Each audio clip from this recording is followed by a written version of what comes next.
જામનગર જિલ્લાના Kalavad town police સ્ટેશનની અંદર સરકારી નાણાંની ઉચાપત સંબંધે એક નાયબ મામલતદાર શ્રી મહેશભાઈ બાબુભાઈ કમેજળિયા દ્વારા ફરિયાદ આપવામાં આવેલ છે।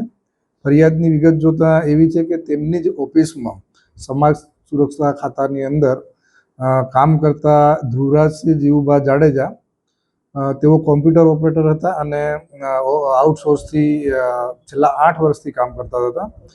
તેમના દ્વારા તેમના મામલતદારશ્રી અને આ નાયબ મામલતદારશ્રીના આઈડી અને પાસવર્ડનો ઉપયોગ કરી અને કુલ 16 જેટલા લાભાર્થીઓના નાણાં તેમના પોતાના સંબંધીઓના લાગતા વળગતાના એકાઉન્ટમાં નાખી કુલ 9,54,500 રૂપિયાના નાણાંની ઉચાપત કરેલાનું ફરિયાદ આવેલ છે। જે ફરિયાદ કાલાવાડ ટાઉનમાં દાખલ કરી કાલાવાડ ટાઉન પીઆઈ દ્વારા હાલ તપાસ કરી રહેલ છે અને આરોપીની શોધખોળ પણ ચાલુ છે।